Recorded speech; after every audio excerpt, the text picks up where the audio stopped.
ನಮಸ್ತೆ. ಇವತ್ತಿನ ವಿಶೇಷಗಳನ್ನ ನೋಡೋಣ. 2/10/2024 ಬುಧವಾರ ದಿನ. ಇವತ್ತಿನ ದಿನ ಪ್ರಕಾರ ವಿಶೇಷವಾಗಿ ಏನಿದೆ ಅಂತಂದರೆ ಅಮಾವಾಸ್ಯೆ, ಅಂದರೆ ಸರಿಯಾಗಿ ಹೇಳಬೇಕು ಅಂದರೆ ಮಹಾಲಯ ಅಮಾವಾಸ್ಯೆ, ಪಿತೃ ಕರ್ಮಗಳನ್ನು ಮಾಡುವ ಅಮಾವಾಸ್ಯೆ. ಚಂದ್ರನು ಸೂರ್ಯನ ಹತ್ತಿರ ಹೋಗುವ ಸಮಯಕ್ಕೆ ಸೂರ್ಯನ ಬೆಳಕಿನಿಂದಾಗಿ ಚಂದ್ರನು ಕಾಣುವಂತಿಲ್ಲ. ಆದ್ದರಿಂದಾಗಿ ಇದನ್ನು ಅಮಾವಾಸ್ಯೆ ಅಂತಂತೀವಿ. ಸಾಮಾನ್ಯವಾಗಿ ಅಮಾವಾಸ್ಯೆಯಲ್ಲಿ ಹುಟ್ಟಿದ್ರೆ ಬೇರೆ ರೀತಿಯೆಲ್ಲ ತಪ್ಪ ಹೇಳ್ತಾರೆ. ಆ ರೀತಿ ಅಲ್ಲ. ಕಲ್ಲು ಮನಸ್ಸು, ಒಂದು ಥರ ದೇಶ ಆಳುವವರೆಲ್ಲ ಇದರಲ್ಲಿ ಹುಟ್ಟಿದವರೇ. ಈ ಅಮಾವಾಸ್ಯೆಗಳಲ್ಲಿ ತರ್ಪಣ ಬಿಡುತ್ತಾರೆ, ಪಿತೃ ಕರ್ಮಗಳನ್ನು ಮಾಡುತ್ತಾರೆ. ಶ್ರೀರಾಮಚಂದ್ರ ಮೂರ್ತಿಯೇ ತನ್ನ ತಂದೆಯ ಅಂತಿಮ ಕರ್ಮವನ್ನು ಅರಮನೆಯಲ್ಲಿ ಮಾಡೋಕ್ಕಾಗಲ್ಲ, ಅಯೋಧ್ಯೆಯಲ್ಲಿ. ಯಾಕೆಂತಂದರೆ ಮಳತಾಯಿ ಮಾತು ಕೇಳಿ ಕಾಡಿಗೆ ಹೋದನು ತಂದೆ ಬದುಕಿದ್ದಾಗಲೇ. ರಾಮ ಕಾಡುಕು ಹೋದನು ಅಂತ ಕೇಳಿದ ಕೂಡಲೇ ದಶರಥ ಪ್ರಾಣ ಅಂದರೆ ಜೀವ ಹೋಯಿತು. ಹಂಗಾಗಿ ತಿರುಗ ಬಂದು ಶ್ರೀರಾಮಚಂದ್ರ ಮೂರ್ತಿ ತಂದೆ ಕರ್ಮವನ್ನು ಮಾಡಿದ್ರು ಅನ್ನೋದು ಚರಿತ್ರೆಯಲ್ಲಿ ಇಲ್ಲ. ಹಂಗಾಗಿ ಕಾಡಲ್ಲೇ ತಾನಿರುವ ಸ್ಥಳಗಳಲ್ಲೇ ಪಿತೃಕರ್ಮವನ್ನು ಮಾಡಿದ್ರು. ಈ ಪಿತೃಪಕ್ಷವನ್ನು ಕೆಲವರು ಇನ್ನೂ ಸ್ವಲ್ಪ ಭಯ ಬಿದ್ದುಕೊಂಡು ಹೇಳ್ತಿದ್ದಾರೆ, ಏನೂ ಮಾಡಬಾರ್ದು ಅಂತ. ಹಂಗಲ್ಲ, ಪಿತೃಕರ್ಮಗಳನ್ನು ಮಾಡೋಕ್ಕೂ ಅಂತ ಒಂದು ದಿನವಿದೆ. ಈಗ ನಾವೆಲ್ಲ ಕೆಲಸ ಮಾಡ್ತೀವಿ, ಸಂಡೇ ರಜಾ ಅಂತಂತೀವಿ. ಆ ರೀತಿಯಾಗಿ ಹಿರಿಯರು ಭೂಮಿಗೆ ಬಂದು ತನ್ನವರೆಲ್ಲ ನೋಡಬೇಕು, ಮಗನು ಮಗಳು ಅಥವಾ ಬದುಕಿರುವ ಹೆಂಡತಿ ಇವನ್ನೆಲ್ಲ ನೋಡಬೇಕು ಅಂದರೆ ಒಂದು ದಿನ ಬೇಕು. ಅದಕ್ಕಾದ ದಿನವೇ ಈ ದಿನಗಳು. ಹಂಗಾಗಿ ನಾವು ಅವರು ಬದುಕಿದ್ದಾಗ ಸರಿಯಾಗಿ ನಾವು ನೋಡ್ಕೊಂಡಿಲ್ಲ ಅಂತ ಈಗ ನಮಗೆ ಅರಿವಾಗಿರುತ್ತೆ. ಚಿಕ್ಕ ವಯಸ್ಸಲ್ಲಿ ಗೊತ್ತಾಗಲ್ಲ ತಂದೆ ತಾಯಿನ ವ್ಯಾಲ್ಯೂ. ಅದನ್ನೇ ಈಗ ಮಾಡಬೇಕಾಗ್ತದೆ. ಮಾಡಿದ್ರು ಹಂಗಾಗಿ ಅವರ ಆಶೀರ್ವಾದ ನಮ್ಮ ಮೇಲೆ ಇರುತ್ತೆ ಅಂತ. ಪಿತೃದೋಷ ಇರುವವರೆಲ್ಲ ಇದನ್ನು ಮಾಡಬೇಕಾಗ್ತದೆ. ಪಿತೃದೋಷಗಳನ್ನು ಜಾತಕದಲ್ಲಿ ನಾವು ಹೆಂಗೆ ನೋಡ್ತೀವಿ ಅಂತಂದರೆ, ಸೂರ್ಯನು ತುಲಾ ರಾಶಿಯಲ್ಲಿ 10ನೇ ಡಿಗ್ರಿಯಲ್ಲಿ ಇರುವ ಸಮಯದಲ್ಲಿ ಹುಟ್ಟಿದವರಿಗೆಲ್ಲ ಪಿತೃದೋಷವಿದೆ. ಅದೇ ಥರ ಶನಿ ಜೊತೆ ಸೇರಿದರೂ ಪಿತೃದೋಷವಿದೆ. ಗುರುದೃಷ್ಟಿ ಇಲ್ಲದೆ ಅಷ್ಟಮದಲ್ಲಿ 8ನೇ ಸ್ಥಾನದಲ್ಲಿ ಸೂರ್ಯನಿದ್ದರೂ ಪಿತೃದೋಷವಿದೆ. ಆ ಪಿತೃದೋಷವಿದ್ದರೆ ಅಂದರೆ ಸೂರ್ಯನಿಂದ ಬರುವ ಪಿತೃದೋಷವಿದ್ದರೆ ಸರಿಯಾಗಿ ಉದ್ಯೋಗ ಸಿಗಲ್ಲ, ಕೆಲಸ ಸಿಗಲ್ಲ. ಅದರಲ್ಲೂ ಹಗಲು ಗ್ರಹ, ಹಗಲಲ್ಲೆಲ್ಲ ರಾತ್ರಿ ಜಾಸ್ತಿ ತೊಂದರೆ ಅನುಭವಿಸೋರ್ಗೆಲ್ಲ ಸೂರ್ಯನು ಈ ರೀತಿಯಾಗಿ ಕೆಟ್ಟಿರುತ್ತೆ ಅಂತ. ಹೀಗಾಗಿ ಮೈಗ್ರೇನ್ ಅನ್ನುವ ಒಂದು ಕಡೆ ತಲೆನೋವು ಬರುತ್ತೆ ಅಂತಂದರೆ ಪಿತೃಕರ್ಮ ದೋಷದಿಂದಲೂ ಬರುತ್ತೆ ಅಂತ. ಇದನ್ನೆಲ್ಲ ಸೈಂಟಿಸ್ಟ್ ಒಪ್ಕೊಳ್ತಾರ ಅಂತಂದರೆ ಇಲ್ಲವೇ ಇಲ್ಲ.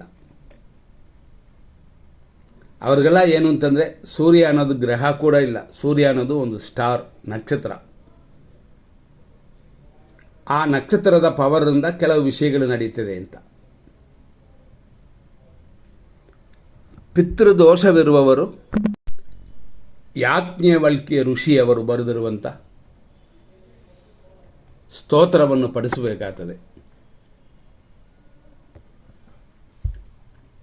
ಅದೇ ಥರ ಸೂರ್ಯನು ಜಾತಕದಲ್ಲಿ ತುಂಬ ಕೆಟ್ಟಿದ್ದರೆ ಸೂರ್ಯನ ದಶೆ ಬರುವ ಕಾಲಗಳಲ್ಲಿ ಸೂರ್ಯನ ಪೂಜೆಗಳು ಮಾಡಬೇಕು. ಅದರಲ್ಲೂ ಸೂರ್ಯನ ಕವಚ ಪಾರಾಯಣ ತುಂಬ ತುಂಬ ಉತ್ತಮವಾಗಿರುತ್ತದೆ. ಪಿತೃಕರ್ಮಗಳನ್ನು ಇದನ್ನೆಲ್ಲ ನೀವು ಕೇಳ್ಬೋದು. ಯಾವಾಗ ಬರುತ್ತದೆ ದಶೆ ಬರುತ್ತದೆ, ಅಧಿಕವಾದ ದೋಷದಲ್ಲಿ ಯಾವಾಗ ಇರುತ್ತದೆ. ಗುರುವಿನಿಂದ 8ನೇ ಸ್ಥಾನದಲ್ಲಿ ಸೂರ್ಯನು ಬರುವ ಕಾಲವೂ ಕೂಡ ದೋಷವಿರುವಂಥ ಸಮಯವೇ. ಅದೆಲ್ಲ ನೀವು ನಮ್ಮ ಹತ್ರ ಕೇಳಿಕೊಂಡ್ರೇ ಅರ್ಥ ಆಗೋದು ಯಾವತ್ತು ಏನು ಅಂತ. ಪಿತೃದೋಷ ಅಥವಾ ಕೆಲಸಗಳಲ್ಲಿ ತೊಂದರೆ. ಕೆಲವರು ಉನ್ನತವಾದ ಕೆಲಸಗಳಲ್ಲಿ ಇರುತ್ತಾರೆ, ಆದರೆ ಯಾವಾಗ ಈ ಕೆಲಸನ ಬಿಟ್ಟು ಹೋಗೋಣ ಅಂತ ಮನಸ್ಸಿಗೆ ಚಂಚಲ ಉಂಟಾಗುತ್ತದೆ. ಉದ್ಯೋಗದಲ್ಲಿ ಯಾರು ಯಾವಾಗ ನಮ್ಮನ್ನು ಎತ್ತಾಕ್ಬಿಡ್ತಾರೋ ಆ ಅಧಿಕಾರಿಗಳು ಅಂತ ಭಯ ಬರುತ್ತದೆ. ಅವರೆಲ್ಲ ಸೂರ್ಯ ಕರ್ಮಗಳ ಪೂಜೆಯನ್ನು ಸರಿಯಾಗಿ ಮಾಡ್ಕೋಬೇಕು. ಸೂರ್ಯನು ಅನ್ನುವ ಈ ಗ್ರಹದಿಂದ ಬರುವ ರೋಗ ಪೀಡಿತಕ್ಕೂ ಕೂಡ ಶ್ಲೋಕಗಳಿದೆ. ಹಂಗಾಗಿ ನಿಮ್ಮ ಜಾತಕವನ್ನು ತೋರಿಸಿ ಯಾವ ಗ್ರಹ ದೋಷದಲ್ಲಿದೆ ಅಂತ ತಿಳ್ಕೋಬೇಕು. ಸೂರ್ಯನು ಮಾತ್ರವಲ್ಲ, ಶನಿಯೂ ಇರ್ಬೋದು. ಕೆಲವು ಮಕ್ಕಳು ತಂದೆ ತಾಯಿ ಹತ್ರ ಒಳ್ಳೆಯ ಹೆಸರು ತಗೊಳ್ಳಲ್ಲ. ಅದಕ್ಕೆ ಕಾರಣ ಅವರ ಜಾತಕದಲ್ಲಿ ಸೂರ್ಯನು ಕೆಟ್ಟಿರುತ್ತೆ. ಅಂಥವರು ಸೂರ್ಯ ನಮಸ್ಕಾರವನ್ನು ಮಾಡ್ತಾ ಬರಬೇಕು. ಮಾಡಿದ ಕೂಡಲೇ ಸರಿ ಹೋಗುತ್ತದ ಅಂತಂದರೆ ಹಂಗಲ್ಲ, ಸ್ವಲ್ಪ ಸ್ವಲ್ಪ ಕಡಿಮೆ ಆಗುತ್ತದೆ. ಇನ್ನೊಂದು ಏನು ಅಂತಂದರೆ, ಕೆಲವರೆಲ್ಲ ತನ್ನ ವರಮಾನಕ್ಕಾಗಿ ಆ ಪೂಜೆ ಮಾಡಿ ಈ ಪೂಜೆ ಮಾಡಿ ಅಂತ ಮಾಡಿಸಿ ಹೆಚ್ಚಿನ ಖರ್ಚಿನ ಕೊಟ್ಟುಬಿಡ್ತಾರೆ. ಅದು ಅವರಿಗಾಗಿ ಅಲ್ಲ, ಪುರೋಹಿತರಿಗಲ್ಲ, ಪೂಜಾರಿಕಲ್ಲ, ವ್ಯಕ್ತಿಗಳಿಗೆ ತೊಂದರೆ ಸರಿಯಾಗಬೇಕು. ಅದಕ್ಕಾಗಿ ಪೂಜೆ ಕರ್ಮಗಳನ್ನು ಮಾಡಬೇಕು.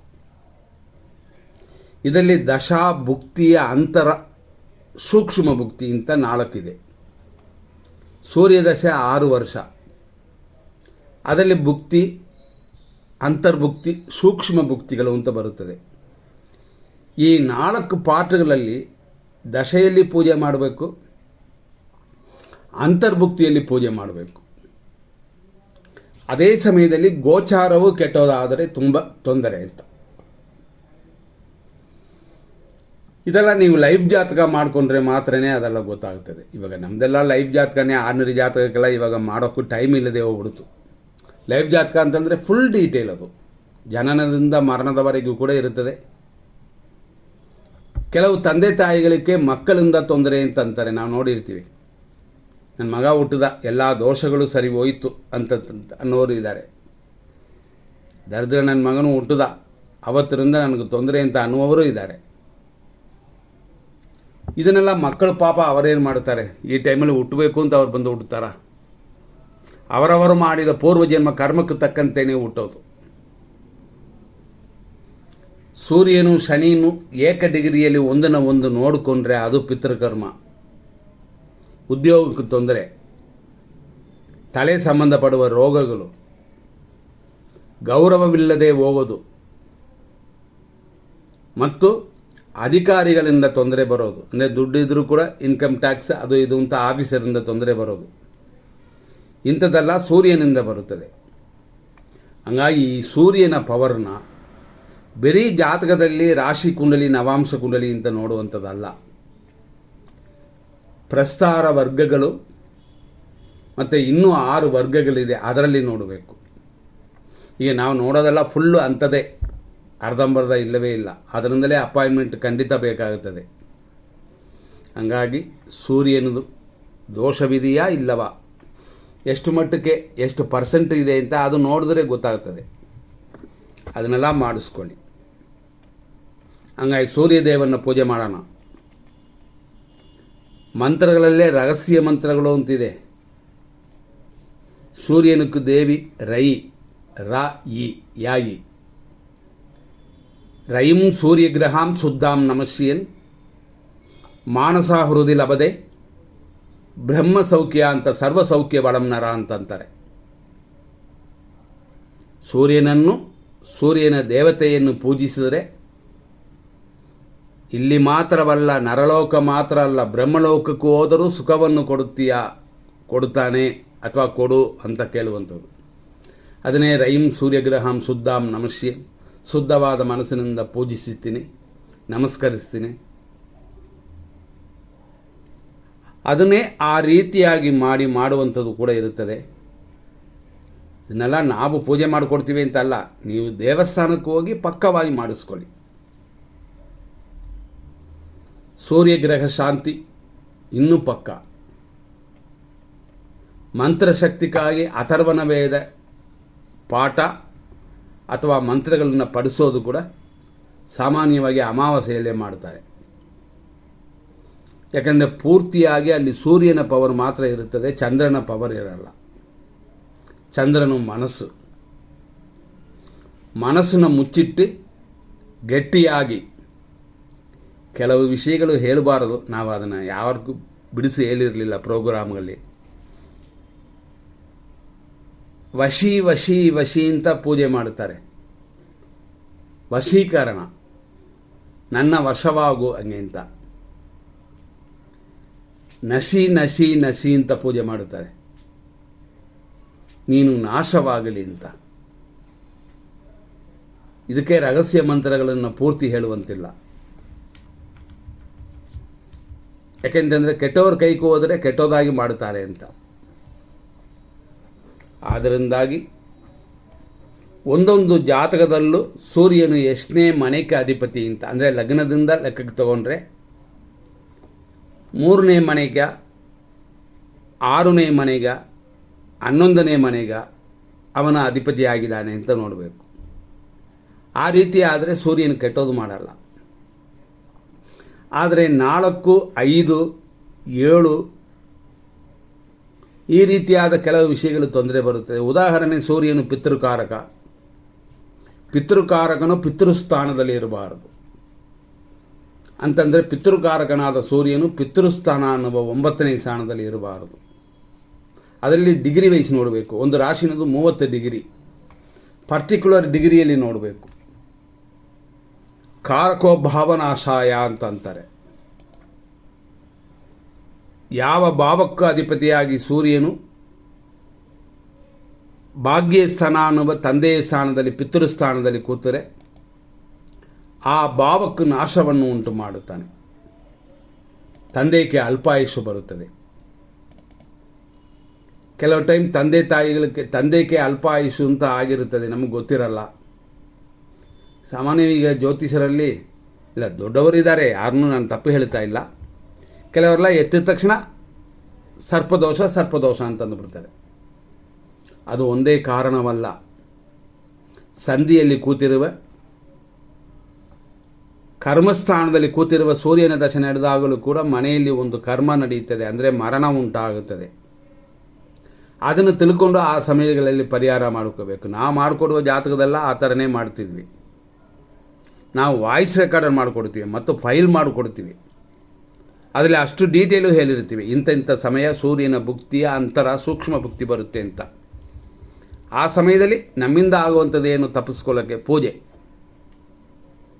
ಬೇರೆ ರೀತಿ ಅಂತಂದರೆ ಡಾಕ್ಟರ್ ಹತ್ರ ಕರ್ಕೊಂಡು ಹೋಗೋದು ತಂದೆನ. ಈ ರೀತಿ ತಪ್ಪಿಸ್ಕೋಬೋದು. ಮುಂಚೆನೇ ಗೊತ್ತಾದರೆ ಸ್ವಲ್ಪ ಹುಷಾರಾಗಿರ್ಬೋದು. ಹಂಗಾಗಿ ಒಂದು ವ್ಯಕ್ತಿಯ ಮರಣ ಅನ್ನೋದು ಅವರವರ ಜಾತಕ ಮಾತ್ರ ಅಲ್ಲ, ಮಕ್ಕಳ ಜಾತಕದಿಂದ, ಮೊಮ್ಮಕ್ಕಳು ಜಾತಕದಿಂದಲೂ ಬರುತ್ತದೆ. ಹಂಗಾಗಿ ಪಿತರಾರ್ಜಿತ ಅನ್ನುವ ಗ್ರಹವನ್ನು ಸೂಚನೆ ಮಾಡೋದು ಯಾವುದು ಅಂತಂದರೆ ರಾಹು ಗ್ರಹ. ಆದ್ದರಿಂದಲೇ ರಾಹು ಸೂರ್ಯನು ಇದು 2 ಎದುರೆದುರು ಬರುವ ಕಾಲ. ಗೋಚಾರ ಅಂತ ಅಂತೀವಿ. ಗೋಚಾರ ಅಂದರೆ ಏನು ಅಂತಂದರೆ ತಾತ್ಕಾಲಿಕ. ಅವರವರ ಜಾತಕದಲ್ಲಿ ಸೂರ್ಯನು ರಾಹು ಎಲ್ಲಿದೆ ಅಂತ ನೋಡುವಂಥದ್ದು ಒಂದು, ಮತ್ತು ಆ ಜಾತಕನ ಇಟ್ಕೊಂಡೇ ಗೋಚಾರ ಭಾಗದಲ್ಲಿ ಸೂರ್ಯನು ರಾಹು ನೋಡುವ ಸ್ಥಾನವನ್ನು ನೋಡಿ ಅದು ಯಾವಾಗ ಬರುತ್ತೆ ಅಂತೇಳಿ ಆ ಟೈಮಲ್ಲಿ ಪರಿಹಾರ ಇದೆ. ಬರೀ ನಾವು ನೋಡೋದೆಲ್ಲ ಗುರುಬಲ ಮತ್ತು ಶನಿ ರಾಶಿ ಬಿಟ್ಟು ರಾಶಿ ಹೋಗೋದನ್ನು ಮಾತ್ರ ನೋಡ್ತೀವಿ. ಇಲ್ಲವೇ ಇಲ್ಲ. ಗೋಚಾರದಲ್ಲಿ ಬೇಕಾದಷ್ಟು ಇರುತ್ತದೆ. ಜನರಲ್ ಆಗಿ ನೋಡೋದು ಉತ್ತಮವಲ್ಲ. ಅವರವರು ಜಾತಕವನ್ನು ಸಪ್ರೇಟ್ ನೋಡೋದು ಮಾತ್ರನೇ ಉತ್ತರ. ಹಂಗಾಗಿ ಇದರಲ್ಲಿ ಎಲ್ಲರೂ ಗಮನಿಸಿ. ನಾವು ಯಾರನ್ನೂ ಭಯಾಗಿಸ್ತಾ ಇಲ್ಲ. ಆದರೂ ಬರುವ ತೊಂದರೆಗಳನ್ನು ಸ್ವಲ್ಪ ಆದರೂ ಕಡಿಮೆ ಮಾಡ್ಕೋಬೋದು. ಜೀವಕ್ಕೆ ಅಪಾಯ ಅನ್ನೋ ಒಂದು ಬೆರಳು ಹೋದರೆ ಎಲ್ಲರೂ ತಡಿತೀವಲ್ವ. ಹಂಗಾಗಿ ಈ ಅಥರ್ವಣ ವೇದದ ಬಗ್ಗೆ ಹೆಚ್ಚಾಗಿ ಹೇಳುವಂಥದ್ದಲ್ಲ. ಸಾಮಾನ್ಯವಾಗಿ ನಾವು ನೋಡಿದ್ರೆ ಬ್ರಾಹ್ಮಣರು ಅಥರ್ವಣ ವೇದಕ್ಕೆ ಬರೋದಿಲ್ಲ, ಋಗ್ವೇದಕ್ಕೆ ಹೋಗುತ್ತಾರೆ, ಯಜುರ್ವೇದ ಪಾಠಗಳು ಮಾಡಿಸ್ಕೊಳ್ತಾರೆ. ಸಾಮವೇದಗಳಲ್ಲಿ ಉಂಟು. ಸಾಮವೇದಗಳಲ್ಲಿ ಕೆಲವು ಸಮಯಗಳಲ್ಲಿ ಕಾಯಿಲೆನ ವಾಸಿ ಮಾಡೋದು, ದೇವರನ್ನು ಸಮಾಧಾನ ಮಾಡುವಂಥದ್ದು ಇರುತ್ತದೆ. ಅಥರ್ವಣ ವೇದದಲ್ಲೇ ಬೇರೆಯವರನ್ನ ನಾಶ ಮಾಡುವಂಥ ವಿದ್ಯೆ. ಆದ್ದರಿಂದಲೇ ಇದನ್ನು ಬರೆದ ಋಷಿಗಳು ಕೂಡ ಎಷ್ಟೋ ವಿಷಯಗಳನ್ನು ಮುಚ್ಚುಮರೆ ಮಾಡಿದರು. ಉಳಿದಿರುವಂಥದ್ದನ್ನು ಇಟ್ಕೊಂಡೇ ಕೆಲವರು ನಾನು ಮಾಟ ಮಂತ್ರಕಾರ ಅಂತಂತಾರೆ. ಮಾಟ ಮಂತ್ರಕಾರರ ಲಕ್ಷಣವೇ ಬೇರೆ. ಬೆರಿ ಬುರುಡೆ ವಿಭೂತಿ ಕಾಳಿಕಾದೇವಿ ಫೋಟೋ ಇದನ್ನೆಲ್ಲ ಇಟ್ಕೊಂಡು ಮಾಡುವಂಥದ್ದಲ್ಲ. ಸರಿಯಾದ ವಿದ್ಯಾವಂತವನು ತನ್ನನ್ನು ಯಾರು ಅಂತಾನೆ ತೋರಿಸ್ಕೊಳ್ಳಲ್ಲ. ಹಂಗಾಗಿ ಅದಕ್ಕೆ ಈಗ ಒಂದು ವಿಷಯ ಏನು ಅಂತಂದರೆ, ಒಂದು ಜಾತಕದಲ್ಲಿ 5ನೇ ಸ್ಥಾನ ಮಂತ್ರಸ್ಥಾನ, 12ನೇ ಸ್ಥಾನ ಮಂತ್ರಸ್ಥಾನ.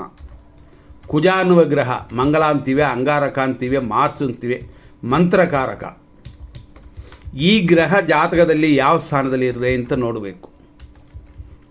ಅದು ಇರುವ ಸ್ಥಾನ ಒಳ್ಳೆಯದಾಯಿತು ಅಂತಂದರೆ ಯಾರಿಗೂ ಮಾಟ ಮಂತ್ರ ಮಾಡಿದ್ರೂ ತೆಗಳಲ್ಲ.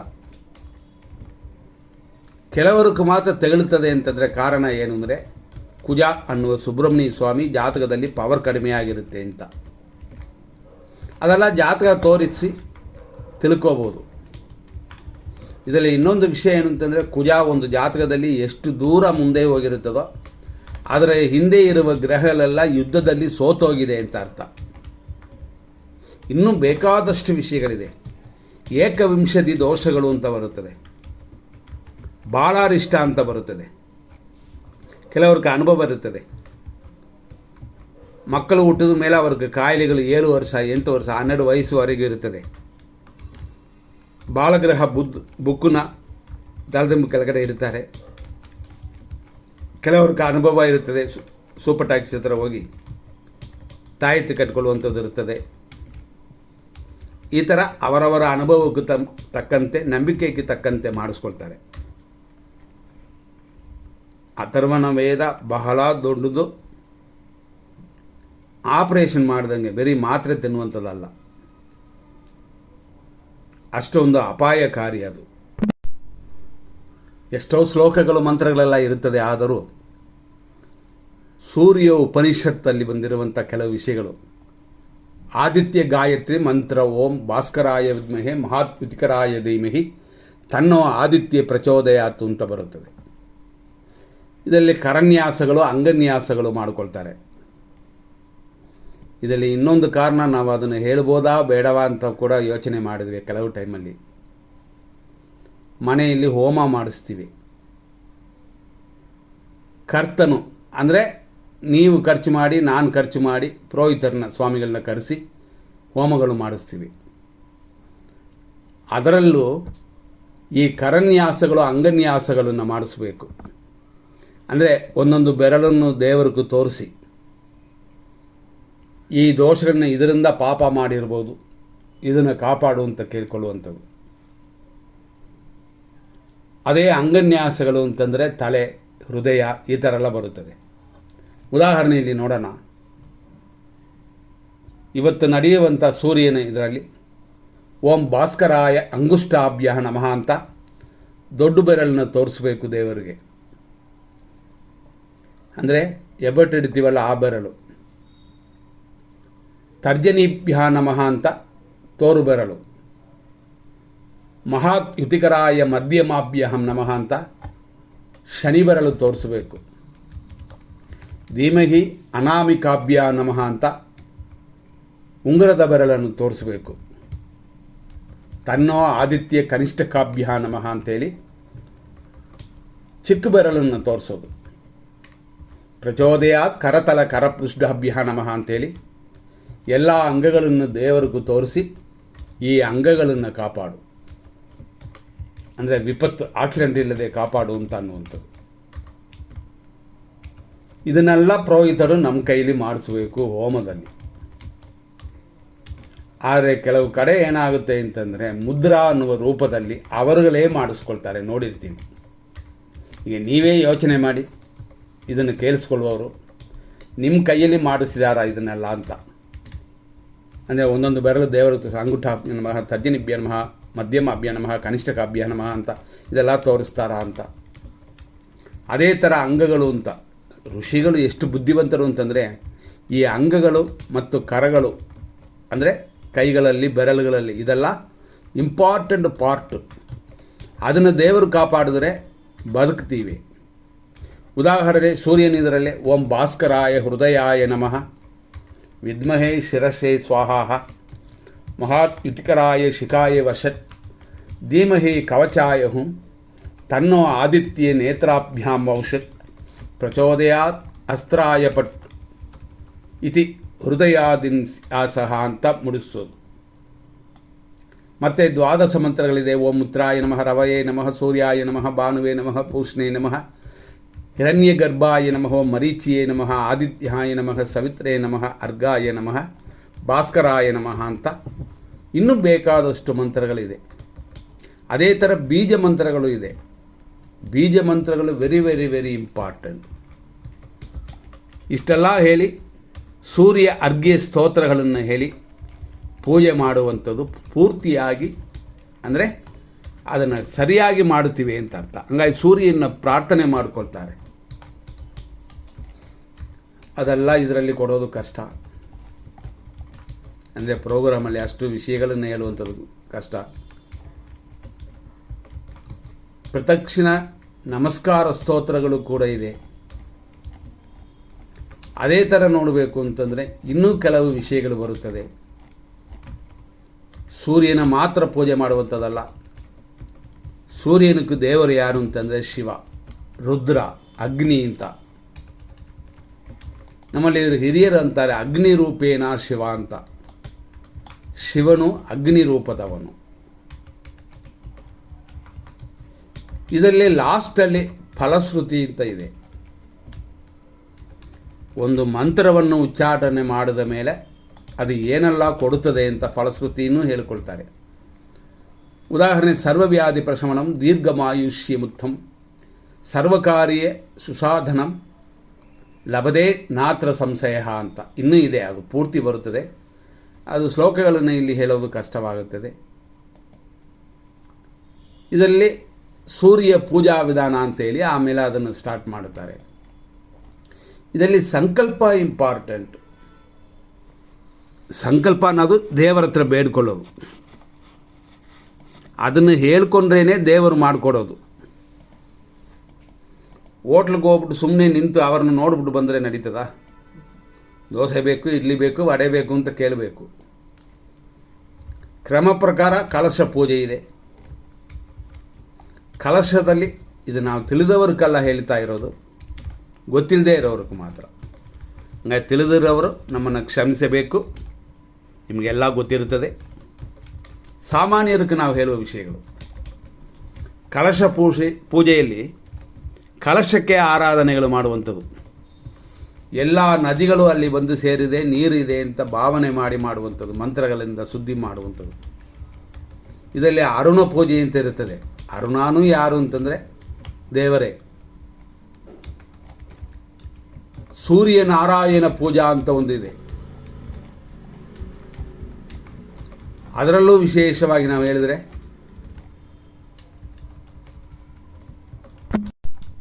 ನವಶಕ್ತಿ ಪೂಜಾ, ದಿಕ್ ದೇವತಾ ಪೂಜಾ, ಈ ರೀತಿಯೆಲ್ಲ ಬರುತ್ತದೆ. ಮತ್ತು ಆವರಣ ಪೂಜೆಗಳೆಲ್ಲ ಬರುತ್ತದೆ. ಪ್ರಥಮ ಆವರಣ, ದ್ವಿತೀಯ ಆವರಣ, ತೃತೀಯ ಆವರಣ, ಚತುರ್ಥಾವರಣ, ಪಂಚಮ ಆವರಣ, ಈ ರೀತಿಯೆಲ್ಲ ಬೇಕಾದಷ್ಟಿದೆ. ಹಂಗಾಗಿ ಇದೆಲ್ಲ ಮಾಡುವವರು ತಿಳಿದವರು ಮಾತ್ರನೇ, ಪುರೋಹಿತರು ಮಾತ್ರನೇ. ಹಂಗಾಗಿ ಅವರ ಪಾದಾರವಿಂದಗಳಿಗೆ ನಮ್ಮ ನಮಸ್ಕಾರ. ಸರಿಯಾಗಿ ಮಾಡುವವರಿಗೆ. 4 ತಿಂಗಳು ಹೋಗಿ ಬಂದೆ, ಪಾಠಕ್ಕೆ ಹೋಗಿ ಬಂದೆ, ಕಲ್ತಿದ್ದೀನಿ ಅಂತಂದರೆ ಇಲ್ಲ, ಕಲಿಯೋಕ್ಕಾಗಲ್ಲ. ಮಂತ್ರ ಉಚ್ಚಾಟನೆಗಳೇ ತಪ್ಪಾಗಬಾರ್ದು. ATMಗೆ ಹೋಗ್ಬಿಟ್ಟು ನಂಬರ್ನ ಸರಿಯಾಗಿ ಒತ್ತಿದ್ರೇ ದುಡ್ಡು ಬರೋದು, ಓಪನೇ ಆಗುತ್ತೆ. ಆ ರೀತಿ ಮಂತ್ರಗಳಲ್ಲೇ ಎಲ್ಲವೂ ಇದೆ. ಈ ರೀತಿ ಮಾಡಿದ್ರೆ ದೋಷಗಳು ಕಡಿಮೆ ಆಗುತ್ತದೆ. ಹಂಗಾಗಿ ಸರಿಯಾಗಿ ಮಾಡುವವರ ಹತ್ರ ನೀವು ಹೋಗಿ, ಮುಂದಿನ ದೋಷಗಳು ಕಡಿಮೆ ಆಗಲಿ, ನೀವೆಲ್ಲ ಚೆನ್ನಾಗಿರಲಿ ಅಂತ ಈ ಡೀಟೇಲ್ ಕೊಡ್ತೀವಿ. ಇನ್ನೂ ಎಷ್ಟೋ ಡೀಟೇಲ್ ಇದೆ, ಆದರೂ ಅದನ್ನೆಲ್ಲ ಇದರಲ್ಲಿ ಕೊಡೋಕ್ಕಾಗಲ್ಲ. ಮತ್ತು ಇವತ್ತಿನ ನಕ್ಷತ್ರ ಪ್ರಕಾರ ಇವತ್ತಿನ ವಿಷಯಕ್ಕೆ ಬರೋಣ. ಎಂದಿನಂತೆ ನಾವು ಶುಭ ಸಮಯಗಳು, ಅಶುಭ ಸಮಯಗಳೆಲ್ಲ ಕೊಡ್ತಾ ಬಂದಿದ್ವಿ. ಇದನ್ನು ತಿಳ್ಕೊಂಡು ಇವತ್ತು ಯಾವುದಾದ್ರು ಕಾರ್ಯಗಳನ್ನ ಮಾಡಬಹುದಾ ಅಂತಂದರೆ, ಸಾಮಾನ್ಯವಾಗಿ ಅಮಾವಾಸ್ಯೆಯಲ್ಲಿ ಒಳ್ಳೆಯ ಕಾರ್ಯಗಳು, ಪೂಜಾ ಕಾರ್ಯಗಳನ್ನು ಮಾಡಬಹುದು, ಪಿತೃಕರ್ಮವನ್ನು ಮಾಡಬಹುದು. ಇವತ್ತಿನ ನಕ್ಷತ್ರ ಪ್ರಕಾರ ಅದರಲ್ಲೂ ಅಮಾವಾಸ್ಯೆ ಅಂತ ತಗೊಂಡ್ರೆ ರಾತ್ರಿಯವರೆಗಿರುತ್ತದೆ. ರಾತ್ರಿವರೆಗೂ ಅಂತಂದರೆ ಏನರ್ಥ, 12 ಗಂಟೆ 18 ನಿಮಿಷ 55 ಸೆಕೆಂಡ್ವರೆಗೆ ಇದು ಪಕ್ಕಾ ಟೈಮ್. ಆಮೇಲೆ ಪ್ರಥಮ ಬರುತ್ತದೆ. ಹಂಗಾಗಿ ಅಮಾವಾಸ್ಯೆ ಪ್ರಥಮ ಸಮಯಗಳಲ್ಲಿ ಯಾವ ಶುಭ ಕಾರ್ಯಗಳು ಇಲ್ಲ ಅಂತ. ಇವತ್ತಿನ ನಕ್ಷತ್ರ ಉತ್ತರ ನಕ್ಷತ್ರ 12 ಗಂಟೆ 22 ನಿಮಿಷ 34 ಸೆಕೆಂಡು ಮಧ್ಯಾಹ್ನದವರೆಗಿದೆ. ಇದು ಸೂರ್ಯನ ನಕ್ಷತ್ರ. ಇವತ್ತು ವಿಶೇಷವಾಗಿ ನಾವು ಹೇಳುವಂಥದ್ದು ಏನು ಅಂತಂದರೆ, ಸೂರ್ಯನ ನಕ್ಷತ್ರದಲ್ಲೇ ಅಮಾವಾಸ್ಯೆಯನ್ನು ಬರುತ್ತದೆ. ಹಂಗಾಗಿ ಉತ್ತರ ನಕ್ಷತ್ರ ಇರುವ ಮಧ್ಯಾಹ್ನ 12 ಗಂಟೆ 22 ನಿಮಿಷದವರೆಗೂ ಅಮೃತವು ಅಭಿವೃದ್ಧಿಯೂ ಇದೆ. ಹಂಗಾಗಿ ಇದರಲ್ಲಿ ಮಾಡುವಂಥ ಪೂಜೆ ಸೂರ್ಯನಿಗೆ ಹೋಗಿ ಸೇರುತ್ತೆ ಅಂತ. ಆಮೇಲೆ ಬರುವಂಥದ್ದು ಚಂದ್ರನ ನಕ್ಷತ್ರವಾದ ಹಸ್ತ ನಕ್ಷತ್ರ. ಆದರೆ ಅದು 50% ಮಾತ್ರನೇ ಚೆನ್ನಾಗಿದೆ, ಯಾಕೆಂದರೆ ಮರಣವು ಕಾರ್ಯಸಿದ್ಧಿಯಂತೂ ಬರೋದರಿಂದ. ಆಮೇಲೆ ಮಾಟ ಮಂತ್ರ ಮಾಡುವವರು ಅಂದರೆ ಅಥರ್ವಣ ವೇದದವರು ಮರಣ ಸಂಬಂಧಪಡುವಂಥ ಪೂಜೆಗಳನ್ನು ಆಮೇಲೆ ಮಾಡುತ್ತಾರೆ. 12 ಗಂಟೆ 23 ನಿಮಿಷದ ಮೇಲೆ. ಈ ರಹಸ್ಯಗಳನ್ನು ಹೇಳಬಾರದು, ಆದರೂ ಸ್ವಲ್ಪ ಆದರೂ ನಮಗೆಲ್ಲರಿಗೂ ತಿಳಿಯಲಿ ಅಂತ ಹೇಳ್ತಾ ಇದ್ದೀವಿ. ಈ ರೀತಿಯಾದ ಇವತ್ತಿನ ವಿಶೇಷದಲ್ಲಿ ಇನ್ನೊಂದು ವಿಷಯಕ್ಕೆ ಬರುತ್ತೀವಿ. ಬರೀ ಅಮಾವಾಸ್ಯೆ ಮಾತ್ರವಲ್ಲ, ಇವತ್ತು ಬ್ರಹ್ಮಯೋಗವಿದೆ. ಅಂದರೆ ರಾತ್ರಿ 27 ಅವರ್ಸ್, ಅಂದರೆ ರಾತ್ರಿ 3 ಗಂಟೆ 20 ನಿಮಿಷ 38 ಸೆಕೆಂಡ್ವರೆಗೂ ಲೇಟ್ ನೈಟ್ವರೆಗೂ ಬ್ರಹ್ಮಯೋಗವಿದೆ. ಇಷ್ಟೆಲ್ಲ ನೋಡಿಕೊಂಡು ಒಂದು ಜಾತಕನ ಇವತ್ತು ಮಕ್ಕಳು ಹುಟ್ಟಿದ್ರೆ ಹೆಂಗಿರುತ್ತದೆ ಅದೆಲ್ಲ ಅಮಾವಾಸ್ಯೆನ 6 ಭಾಗ ಮಾಡಬೇಕು.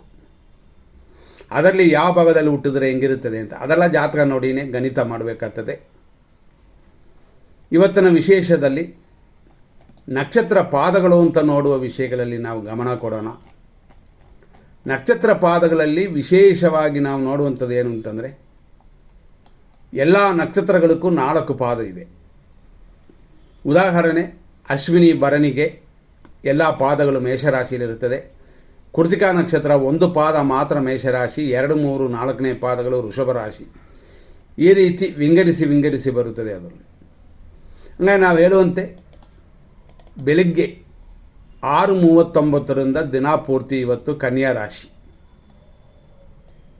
6:39 12:23 ಉತ್ತರ ನಕ್ಷತ್ರದ 4ನೇ ಪಾದವಿದೆ. ಇಷ್ಟಕ್ಕೆ ಉತ್ತರ ನಕ್ಷತ್ರವೇ ಮುಗಿತದೆ. 12:23 ಮೇಲೆ ಸಂಜೆ 7:10 ಹಸ್ತ ನಕ್ಷತ್ರ 1ನೇ ಪಾದ. ಸಂಜೆ 7:10 ಮೇಲೆ ರಾತ್ರಿ 1 ಗಂಟೆ 58 ನಿಮಿಷದವರೆಗೂ ಹಸ್ತ ನಕ್ಷತ್ರ 2ನೇ ಪಾದ. ಆನಂತರ ಫುಲ್ ಡೇ ಹಸ್ತ ನಕ್ಷತ್ರವಿದೆ. ಇದೇ ಹಸ್ತ ನಕ್ಷತ್ರ ನಾಳೆಯೂ ಇದೆ. ನಾಳೆ ಅಂತಂದರೆ ಹಸ್ತ ನಕ್ಷತ್ರ ಮಧ್ಯಾಹ್ನ 3 ಗಂಟೆ 32 ನಿಮಿಷ 2 ಸೆಕೆಂಡ್ವರೆಗಿದೆ. ನಾಳೆ ಪ್ರಥಮ ರಾತ್ರಿ ಅಂತಂದರೆ ಲೇಟ್ ನೈಟು, ಅಂದರೆ 12 ಗಂಟೆ ದಾಟಿ 2 ಗಂಟೆ 58 ನಿಮಿಷ 18 ಸೆಕೆಂಡ್ವರೆಗೆ ಇರೋದರಿಂದ ನಾಳೆ ಯಾವ ಶುಭ ಮುಹೂರ್ತವೂ ಇಲ್ಲ. ಹಂಗಾಗಿ ಇವತ್ತಿನ ದಿನವೂ ಕೂಡ ಪೂಜಾ ಕಾರ್ಯಗಳಿಗೂ ಉತ್ತಮ, ಪಿತೃ ಕಾರ್ಯಗಳಿಗೂ ಉತ್ತಮ. ಇದರಲ್ಲಿ 100% ಕೆಟ್ಟವುದು 100% ಒಳ್ಳೆಯದು ಅಂತೆಲ್ಲ ನಾವು ನೋಡಬಹುದು. ಇದನ್ನು ಆ ವಿಷಯಕ್ಕೆ ನಾವು ಫಸ್ಟ್ ಬರೋಣ.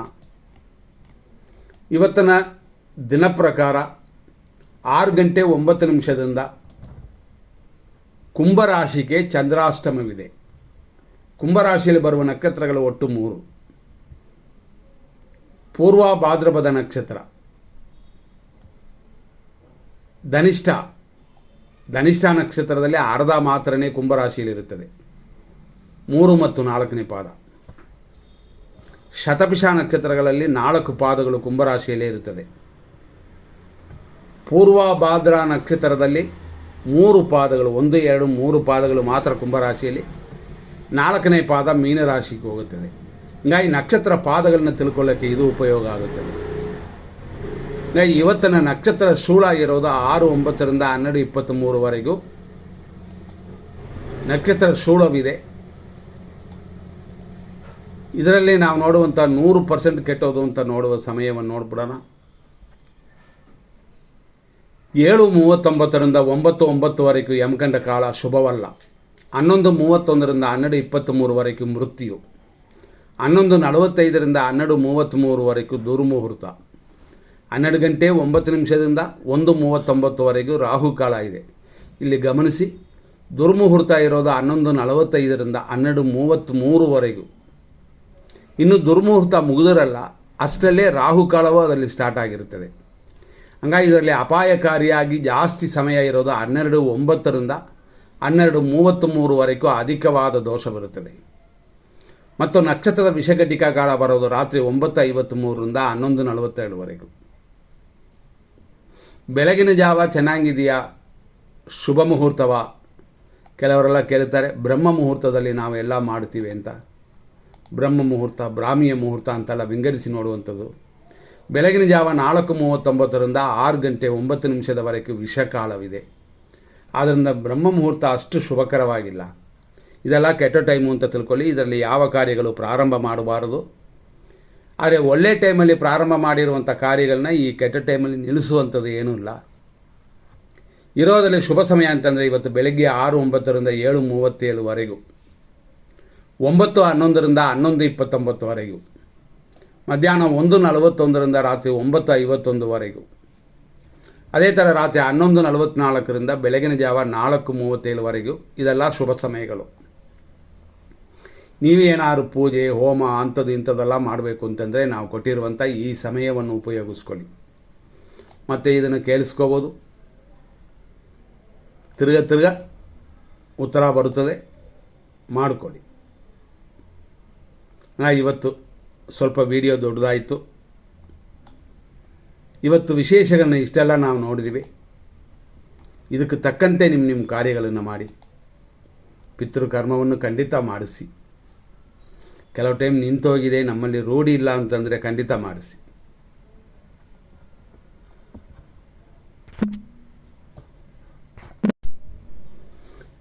ಇಷ್ಟೆಲ್ಲ ವಿಷಯ ತಿಳ್ಕೊಂಡು ನಿಮ್ಮ ಕಾರ್ಯಗಳನ್ನ ಮಾಡೋಕ್ಕೆ ಉಪಯೋಗ ಆಗುತ್ತದೆ. ಇನ್ನೂ 3 ದಿನ ಟೈಮ್ ಇಲ್ಲ, ಒಳ್ಳೆ ಟೈಮು ಅಂತ. ಯಾಕೆಂದರೆ ಅಮಾವಾಸ್ಯೆ ಪ್ರಥಮ ಇದೆಲ್ಲ ಕಳೆದ ನಂತರನೇ ಆಮೇಲೆ ಶುಭ ದಿನ ಅಂತ.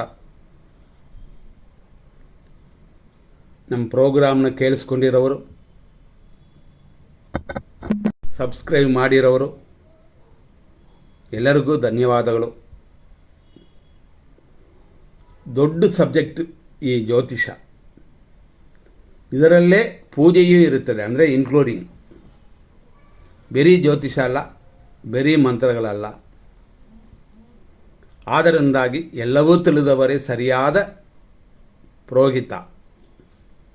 ಪುರೋಹಿತರು. ಮುಂದಿನ ಸಂಚಿಕೆಯಲ್ಲಿ ನಾವು ನೋಡೋಣ. ನಮಸ್ಕಾರ.